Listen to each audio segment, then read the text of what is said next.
قل هل يستوي الذين يعلمون والذين لا يعلمون. بسم الله الرحمن الرحيم. الحمد لله رب العالمين، والصلاة والسلام على أشرف الأنبياء والمرسلين محمد بن عبد الله الأمين وعلى آله وصحبه أجمعين. أما بعد، رب زدني علما وارزقني فهما، رب اشرح لي صدري ويسر لي أمري واحلل عقدة من لساني يفقه قولي. Amma ba'd. Kita sekarang pada pelajaran yang ke-8 dari pelajaran fikih di Islamic Center Al-Kharj atau dalam Madrasah Alimul Islam. Pada pelajaran yang lalu telah kita pelajari tentang at-taharah, kemudian berwudu, kemudian mandi. Dan kita telah jelaskan bahwa berwudu tujuannya adalah untuk mengangkat hadas kecil, al-hadas al-asghar. Dan kita jelaskan juga bahwa mandi terbagi menjadi dua. Ada mandi adah atau karena kebiasaan, dan ada mandi ibadah. Dan kita telah katakan bahwa mandi besar mengangkat al-hadatsu al-akbar, mengangkat hadas yang besar. Nah, kemudian sekarang kita akan berbicara tentang amalan-amalan yang diwajibkan bersuci dari hadas kecil. Kemarin sudah sedikit disinggung, namun sekarang kita akan menjelaskan lagi lebih mendalam. Amalan-amalan yang diwajibkan bersuci dari hadas kecil, yaitu ketika tidak ada wudu, kita tidak boleh melakukannya. Jadi kalau tidak ada wudu, tidak boleh melakukan ibadah ini. Ada 4 ibadah yang tidak boleh dilakukan kalau tidak ada wudu, atau kita melakukan sesuatu yang tidak ada wudu tidak boleh. 4 hal ini adalah yang pertama salat. Ya, salat kita tidak boleh salat tanpa wudu. Baik itu salat wajib, atau itu salat sunnah, atau itu salat jenazah, atau salat Idul Adha, Idul Fitri, sholat Jumat, sholat berjamaah, dan sebagainya. Jadi kalau sholat, ibadah sholat diwajibkan untuk dilakukan dengan berwudu. Kalau sengaja tanpa wudu tidak boleh, tentunya berdosa. Ya, jadi harus dengan wudu. Atau hal-hal yang seperti sholat, seperti sujud syukur, ya itu penting juga harus dilakukan dengan wudu. Nanti akan dibahas pembahasannya insya Allah pada bab-babnya, insya Allah akan dibahas masalah-masalah ini. Jadi sholat akan dibahas di bab sendiri nanti, sholat wajib akan dibahas, kemudian sholat sunnah, kemudian nanti sujud-sujud akan dibahas nanti pada level berikutnya insya Allah ta'ala. Jadi yang pertama adalah sholat. Kemudian yang kedua adalah at-tawaf fil Ka'bah, tawaf di Ka'bah. Ya, ketika kita akan tawaf, maka di sini kita diwajibkan untuk berwudu, harus berwudu. Kalau tawaf, ketika kita tawaf, maka harus memiliki wudu. Karena tawaf itu seperti sholat, namun dia boleh bicara. Bedanya cuma ketika tawaf kita boleh bicara. Kalau sholat kan tidak boleh bicara. Kalau bicara batal sholat kita. Namun di tawaf kita boleh bicara. Nah, di tawaf ini kita harus ada wudu. Beda dengan sa'i. Kalau sa'i tidak ada wudu tidak ada masalah. Jadi sa'i tidak ada masalah. Adapun tawaf harus berwudu. Ya, tawaf harus berwudu.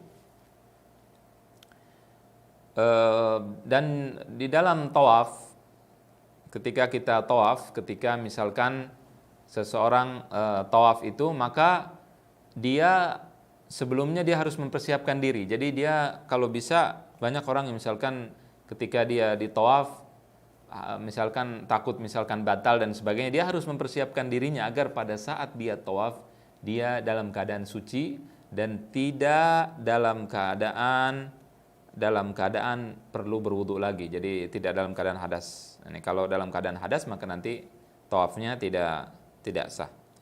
Ya, ini penting untuk dipahami. Kemudian setelah itu menyentuh mushaf, yaitu menyentuh mushaf Al-Quran. Apa artinya mushaf? Mushaf adalah Al-Quran yang diturunkan oleh Allah kepada Rasulnya SAW melalui malaikat Jibril dengan berbahasa Arab, dimulai dari surat Al-Fatihah dan diakhiri dengan surat An-Nas. Itu definisi atau arti daripada mushaf. Menyentuh mushaf Al-Quran yang seperti tadi saya sebutkan, itu harus dengan wudu. Artinya harus berbahasa Arab. Harus perkataan Allah, firman Allah yang diturunkan kepada Nabi Muhammad melalui malaikat Jibril. Karena ada firman Allah yang tidak diturunkan kepada Nabi Muhammad melalui malaikat Jibril, langsung kepada Nabi Muhammad. Disebut dengan hadis qudsi. Hadis qudsi kalau kita pegang tanpa wudu tidak ada masalah. Yang kita bicarakan adalah yang diturunkan melalui malaikat Jibril. Kemudian kepada Nabi Muhammad SAW dengan bahasa Arab, harus dengan bahasa Arab. Jadi Quran disebut dengan Quran ketika berbahasa Arab. Kalau tidak berbahasa Arab, terjemahan Al-Quran bukan Al-Quran. Karena ada perbedaan antara terjemahan dengan bahasa Arabnya, dengan bahasa aslinya. Apa perbedaannya? Bahasa asli dijamin tidak akan salah. Kita akan membaca surat Al-Fatihah, A'udzubillahi minasyaitonirrajim, Alhamdulillah, Bismillahirrahmanirrahim, Alhamdulillahirabbil alamin sampai akhir ayat. Tidak ada perbedaan, tidak ada kesalahan di situ. Dijamin oleh Allah Subhanahu wa taala. Kalau terjemahan, kita bisa dapatkan terjemahan berbeda. Ada terjemahan bahasa Indonesia yang satu menggunakan kata-kata segala puji bagi Allah Tuhan semesta alam, satu lagi segala puji misalkan bagi Allah pemelihara Rabb semesta alam. Ada perbedaan sedikit-sedikit, itu terjemahan. Karena terjemahan itu tidak mewakili Al-Quran 100%. Hanya menjelaskan sebagian arti Al-Quran. Terjemahan hanya menjelaskan sebagian arti Al-Quran. Karena Al-Quran ketika digali beda dengan ketika menggali atau memahami arti daripada terjemahan. Ini penting untuk difahami. Jadi terjemahan Al-Quran bukan Al-Quran. Tidak mengambil hukum Al-Quran. Boleh tidak menyentuh terjemah Al-Quran tanpa wudu? Boleh, tidak ada masalah. Saya tentu terjemahan, tidak ada masalah. Tafsir Al-Quran, bahasa Arab, tafsirnya. Jadi ada ulama menafsirkan Alhamdulillahirabbil alhamdu artinya begini, bahasa Arab. Boleh disentuh, tidak ada masalah. Karena tafsir itu adalah tulisan ulama, tulisan manusia, bukan firman Allahnya. Firman Allahnya Al-Qurannya. Jadi ini penting untuk dimengerti. Jadi itu yang dimaksud dengan mushaf Al-Quran. Yang dimulai dari surat Al-Fatihah dan diakhiri dengan surat An-Nas dan disampaikan kepada kita al-manqul ilaina bitawatur, dengan tawatur, dengan mutawatir, yaitu disampaikan dari generasi ke generasi dengan mustahil bisa dusta, mustahil ada kedustaan, ada kesalahan di situ. Kenapa? Karena dibaca oleh banyak orang, diriwayatkan dari banyak orang ke banyak orang, ya, dari mulai Allah lewat Jibril, lewat Nabi Muhammad SAW, kemudian sahabatnya sampai kita dari generasi ke generasi. Kalau salah seperti zaman sekarang, kalau kita lihat orang baca surat Al-Fatihah salah, surat An-Nas salah, surat Al-Falaq salah, Qul huwallahu ahad salah, kita bisa langsung membenarkan dia. Kenapa? Karena kita tahu dia salah pasti kalau dia bacanya salah. Ya, atau orang baca surat Al-Baqarah bagi yang hafal langsung dengan sangat mudah dia akan menyalahkan orang tersebut. Dibenarkan karena dari generasi ke generasi dari orang yang sangat banyak yang menjaga Al-Quran.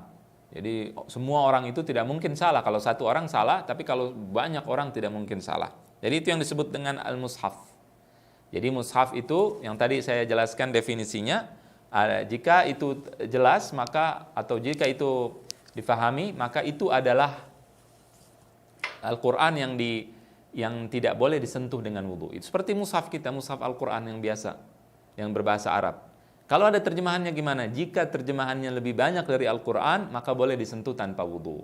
Tafsir lebih banyak dari Al-Quran, boleh disentuh tanpa wudu, tidak ada masalah. Jadi kalau Qurannya lebih banyak daripada tafsirnya atau daripada terjemahannya, maka mengambil hukum Quran. Kalau terjemahannya atau tafsirnya lebih banyak daripada Al-Qurannya, maka mengambil hukum terjemah, artinya dia bukan termasuk mushaf, boleh disentuh. Kemudian kalau di HP, bagaimana megang Quran di HP? Tidak ada masalah tanpa wudu, boleh-boleh saja. Dan membawanya pun sama. Jadi membawa Al-Quran pun kalau tanpa wudu tidak boleh, walaupun tidak disentuh, membawa tidak boleh. Membawa Al-Quran dengan tujuan membawa tidak boleh. Kalau tujuannya bukan membawa Al-Quran, misalkan kita bawa tas, di situ ada Al-Qurannya, kita tidak bermaksud membawa Al-Quran atau bermaksud membawa tasnya saja atau bertujuan untuk membawa tasnya dan Al-Quran juga, nggak ada masalah. Yang penting tidak khusus membawa Al-Quran. Begitu perkataan para ulama. Kenapa? Karena memuliakan Al-Quran dan ada hadisnya. La yamassul Quran illa tahir. Tidak menyentuh Al-Quran kecuali orang yang suci. Kalau ada orang yang mengatakan ya dari firman Allah, la yamassuhu illal mutahharun. Tidak ada yang menyentuhnya kecuali orang yang suci. Menyentuh di sini artinya al-mutahharun di sini artinya malaikat. Sebagian orang mengatakan ini kan artinya malaikat. Kenapa kita berdalil dengan ayat tersebut tidak boleh menyentuh Al-Quran? Pertama, kita tidak berdalil dengan ayat tidak boleh menyentuh Al-Quran. Di sini dijelaskan dalam 4 mazhab tidak boleh menyentuh Al-Quran, yaitu 4 mazhab di sini adalah para ulama salaf.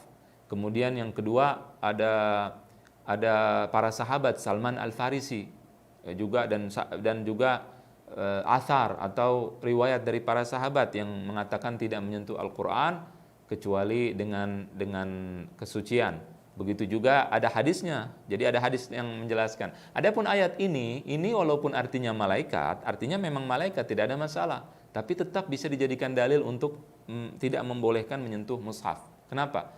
Malaikat punya sifat banyak. Ada sifat malaikat al-kiram, al-katibin, dan sebagainya. Banyak sifat-sifatnya.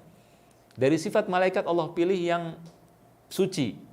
Ketika membahas masalah menyentuh Al-Quran, Allah memberikan atau Allah Subhanahu wa taala membawa sifat apa? Sifat suci. Di sini menjelaskan bahwa sifat tersebut dimaksud. Jadi walaupun yang dimaksud adalah malaikat, tapi Allah bawa sifat sucinya. Jadi ini menunjukkan bahwa tidak menyentuh Al-Quran kecuali yang suci. Seperti kalau saya katakan Nabi Muhammad yang jujur dan yang amanah.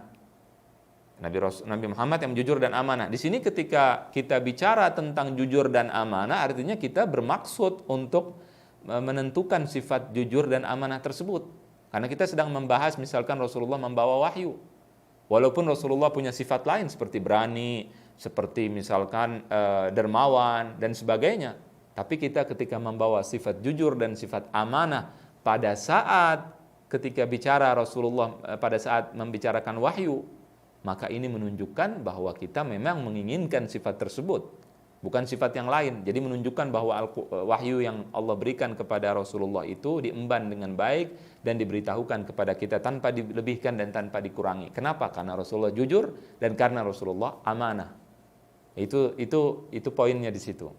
Ya, jadi kita tidak dikatakan Rasulullah yang memberikan yang mengajarkan kita agama adalah Rasul yang misalkan sifatnya dermawan. Tidak, karena dermawan ini di dalam masalah menyampaikan Al-Quran ini tidak nyambung. Kita bicara sifat yang ada nyambung dengan pembicaraan kita.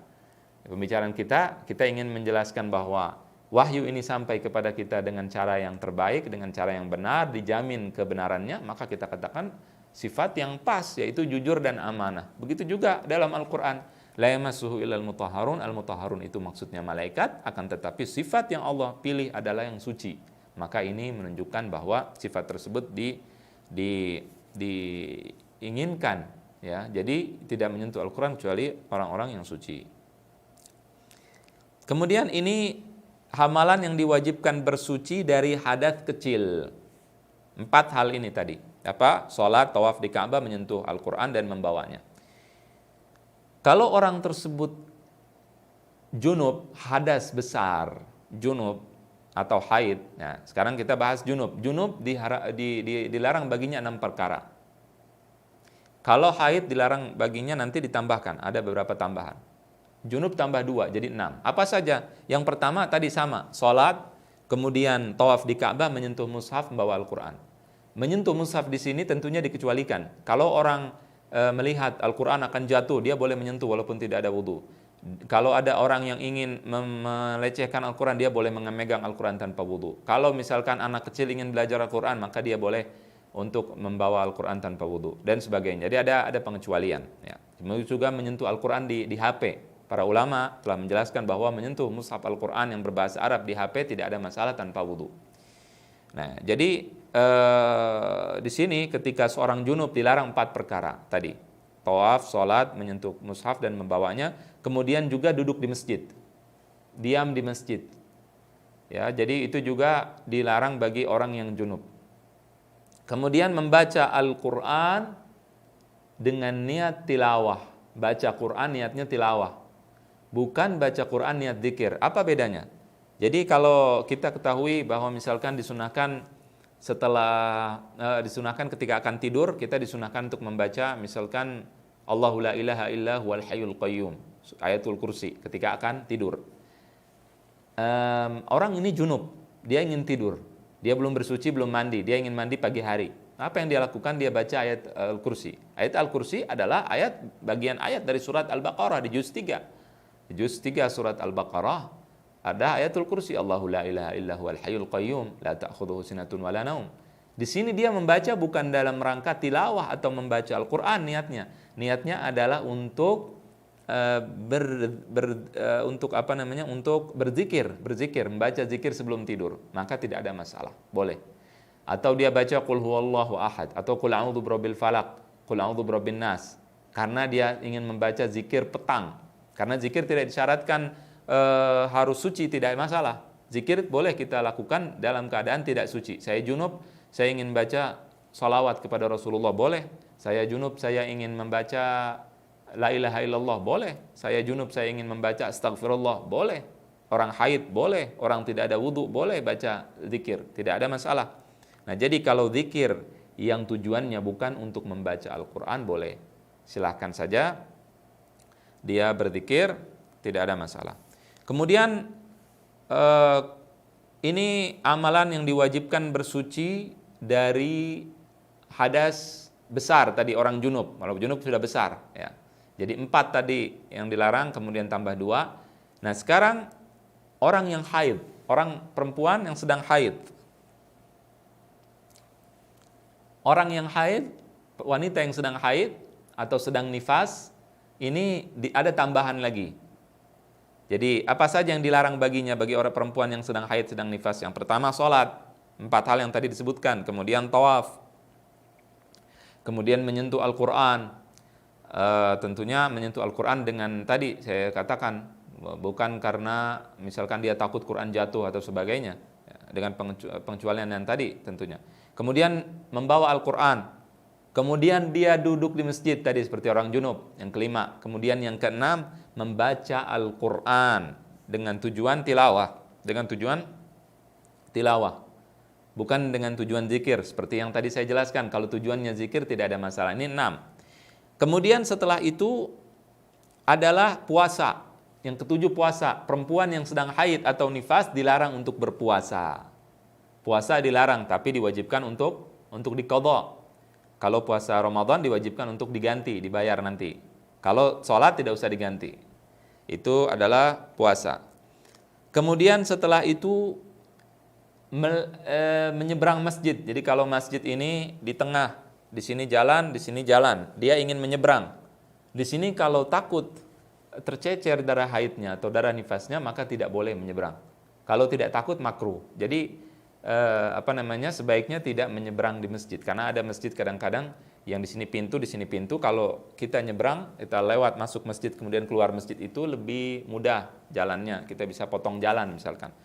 Itu juga tidak boleh. Ini yang ke-8 ya. Kemudian juga puasa sudah, kemudian tidak boleh diceraikan. Wanita yang sedang haid ini tidak boleh diceraikan. Kalau diceraikan jatuh cerainya, tapi dia yang menceraikan berdosa. Jadi ditunggu sampai dia selesai haidnya, baru kemudian setelah itu baru diceraikan kalau sudah selesai haid. Kemudian setelah itu adalah melakukan hubungan suami istri. Ya, tidak boleh melakukan hubungan suami istri, dan dalam mazhab Syafi'i tidak boleh berhubungan dalam pusar. Dari pusar dan sampai dengkul tidak boleh disentuh oleh suaminya, tidak boleh terjadi hubungan di situ. Kalau dalam mazhab lain tidak boleh kemaluannya. Ya, ini ada perbedaan. Mudah-mudahan ini jelas ya. Demikian, mudah-mudahan jelas hal-hal yang diwajibkan bersuci dari hadas kecil atau hadas besar. Mudah-mudahan Allah Subhanahu wa taala menjadikan kita orang-orang yang mengerti tentang ilmu agama. Allahu a'lam wa sallallahu wasallam ala nabiyyina Muhammadin wa ala alihi wa sahbihi ajma'in. قل هل يستوي الذين يعلمون والذين لا يعلمون